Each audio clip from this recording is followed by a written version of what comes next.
मसीहियों में दहेज एक मसीही परंपरा या एक मसीही समझौता। प्रिय भाइयों और बहनों, आज मैं एक ऐसे विषय पर बात करना चाहता हूं जो हजारों मसीही परिवारों को प्रभावित करता है, फिर भी शायद ही कभी पुलपिट से इसका सामना किया जाता है। यह विषय है मसीहियों में दहेज। बहुत से मसीही मूर्ति पूजा को अस्वीकार करते हैं, बहुत से लोग मद्यपान को अस्वीकार करते हैं, बहुत से लोग अनैतिक जीवन शैली को अस्वीकार करते हैं। लेकिन जब विवाह की बात आती है तब भी बहुत से लोग उन रीति रिवाजों का पालन करते हैं जो पवित्र शास्त्र से नहीं बल्कि समाज से प्राप्त हुए हैं। हमें स्वयं से पूछना चाहिए, क्या मसीहियों को दहेज प्रथा का पालन करना चाहिए? क्या परमेश्वर इसे स्वीकार करते हैं? क्या मसीह का एक अनुयायी विवाह की शर्त के रूप में धन, सोना, संपत्ति, वाहन या उपहारों की मांग को उचित ठहरा सकता है? यह केवल एक सांस्कृतिक प्रश्न नहीं है, यह एक आत्मिक प्रश्न है। मसीहियों के रूप में हमारा अधिकार संस्कृति नहीं है, हमारा अधिकार परंपरा नहीं है, हमारा अधिकार परमेश्वर का वचन है। रोमियो 12:2 कहता है, इस संसार के सदृश ना बनो, परंतु तुम्हारे मन के नए हो जाने से तुम्हारा चाल चलन भी बदलता जाए।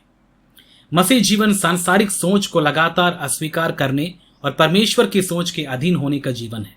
इसलिए आइए इस विषय को पवित्र शास्त्र के प्रकाश में जांचें। विवाह एक वाचा है, व्यापारिक लेन देन नहीं। जब परमेश्वर ने उत्पत्ति में विवाह की स्थापना की तब धन का कोई समझौता नहीं था, कोई मोल भाव नहीं था, कोई सौदा नहीं था, कोई मूल्य सूची नहीं थी, कोई आर्थिक चर्चा नहीं थी। परमेश्वर स्वयं हव्वा को आदम के पास लाए। विवाह एक ईश्वरीय उपहार के रूप में आरंभ हुआ, लेकिन आज अनेक विवाह ऐसे प्रश्नों से शुरू होते हैं। कितना सोना दिया जाएगा? कितनी नगद राशि दी जाएगी? दुल्हन के साथ कौन सी संपत्ति आएगी? ये प्रश्न दिखाते हैं कि समाज परमेश्वर की योजना से कितना दूर चला गया है। विवाह कोई व्यापारिक समझौता नहीं है, विवाह परमेश्वर के सामने की गई एक वाचा है। वाचा प्रतिबद्धता पर आधारित होती है, व्यापार लाभ पर आधारित होता है। जब धन विवाह का निर्णायक तत्व बन जाता है तब ध्यान परमेश्वर की इच्छा से हटकर व्यक्तिगत लाभ पर केंद्रित हो जाता है। दुख की बात यह है कि बहुत से मसीह परिवार संसार के पापों की निंदा करते हैं, लेकिन संसार के लोभ का पालन करते हैं। पत्नी कोई वस्तु नहीं है, पति कोई उत्पाद नहीं है। दोनों में से किसी को भी खरीदने या बेचने की वस्तु नहीं समझा जाना चाहिए।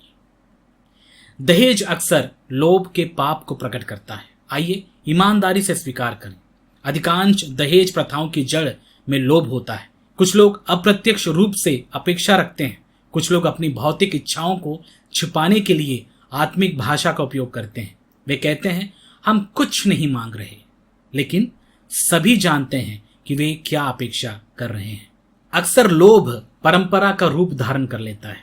बाइबल बार बार लालच और लोभ के विरुद्ध चेतावनी देती है। यीशु ने कहा, सावधान रहो और हर प्रकार के लोभ से अपने आप को बचाए रखो। लूका 12:15। ध्यान दीजिए कि यीशु ने केवल व्यभिचार या हत्या के विरुद्ध ही चेतावनी नहीं दी, उन्होंने विशेष रूप से लोभ के विरुद्ध चेतावनी दी। क्यों? क्योंकि लोभ सम्मानजनक दिखाई दे सकता है। लोग रविवार को आराधना कर सकते हैं और सोमवार को लोभ के अधीन रह सकते हैं। लोग उपदेश दे सकते हैं और फिर भी लोभ के अधीन रह सकते हैं। लोग सेवकाई कर सकते हैं और फिर भी लोभ के द्वारा संचालित हो सकते हैं।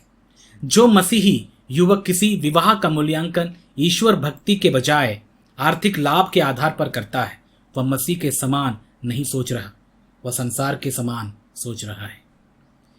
मसीह ने अपनी दुल्हन के लिए स्वयं को दे दिया।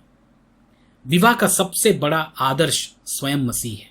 पौलुस कहते हैं, हे पतियों, अपनी अपनी पत्नियों से प्रेम रखो, जैसा मसीह ने भी कलीसिया से प्रेम किया और अपने आप को उसके लिए दे दिया। इफिसियों 5:25। ध्यान दीजिए कि मसीह ने क्या किया। उन्होंने दिया, उन्होंने बलिदान किया, उन्होंने सेवा की, उन्होंने अपना जीवन अर्पित कर दिया। उन्होंने अपनी दुल्हन से कोई भुगतान नहीं मांगा। कल्पना कीजिए, यदि मसीह कहते, मैं तुम्हें तभी बचाऊंगा जब तुम मुझे भुगतान करोगे, तो हम में से कोई भी उद्धार नहीं पा सकता था।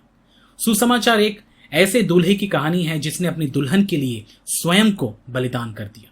मसीह पतियों को मसीह का अनुकरण करने के लिए बुलाया गया है।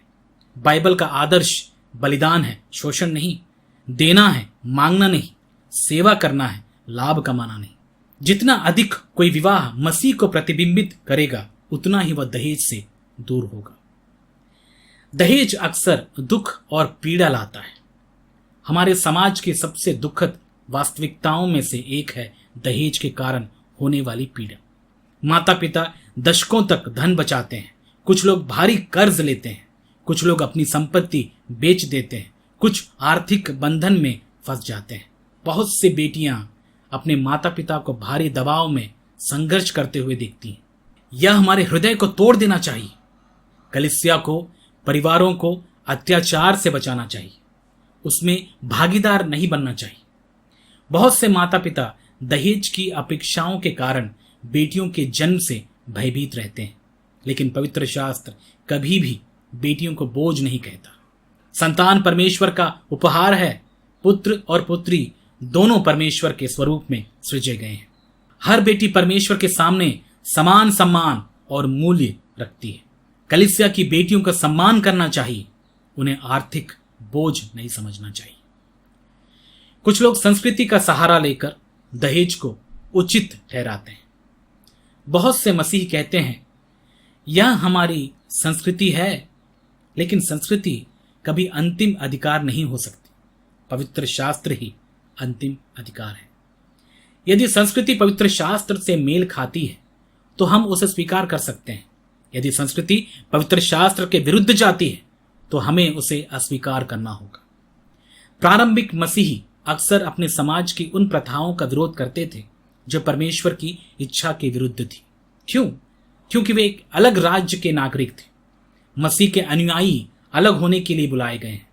हम यह नहीं पूछते सब लोग क्या कर रहे हैं, हम यह पूछते हैं परमेश्वर हमसे क्या चाहते हैं। कलीसिया को आवश्यकता पड़ने पर अकेले खड़े होने का साहस रखना चाहिए। सत्य बहुमत की राय से निर्धारित नहीं होता, सत्य परमेश्वर द्वारा निर्धारित होता है। मसीही पुरुषों को पत्नियों में क्या खोजना चाहिए? पवित्र शास्त्र स्पष्ट उत्तर देता है, धन नहीं, सोना नहीं, संपत्ति नहीं, सामाजिक प्रतिष्ठा नहीं।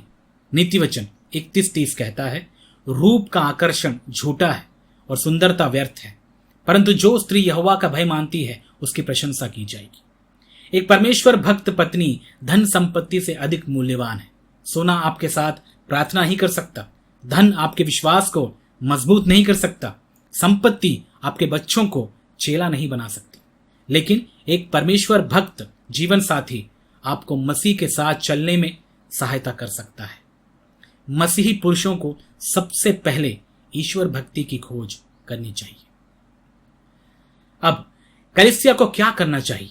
कलीसिया को मौन रहना बंद करना चाहिए। कलीसिया के अगुवों को इस विषय पर स्पष्ट रूप से शिक्षा देनी चाहिए। माता पिता को गैर बाइबलीय अपेक्षाओं को अस्वीकार करना चाहिए। युवकों को सार्वजनिक रूप से दहेज लेने से इनकार करना चाहिए। परिवारों को ऐसे विवाह का उत्सव मनाना चाहिए जो धन पर नहीं बल्कि मसीह पर केंद्रित हो। कलीसिया को समाज के लिए एक उदाहरण बनना चाहिए।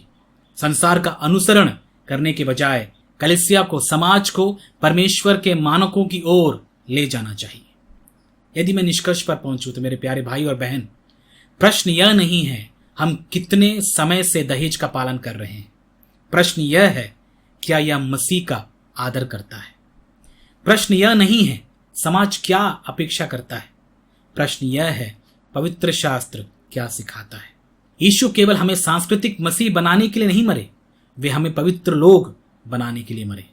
विवाह कोई बाजार नहीं है, विवाह कोई नीलामी नहीं है, विवाह कोई व्यापारिक सौदा नहीं है। विवाह परमेश्वर द्वारा स्थापित एक पवित्र वाचा है। इसलिए आइए हम लोभ को त्याग दें, आइए हम संसार के दबाव को अस्वीकार करें, आइए हम हर प्रकार के उस प्रथा को त्याग दें जो सुसमाचार के आत्मा के विरुद्ध है, और आइए हम अपने विवाहों को विश्वास, प्रेम, पवित्रता, बलिदान और मसीह की आज्ञाकारिता पर स्थापित करें।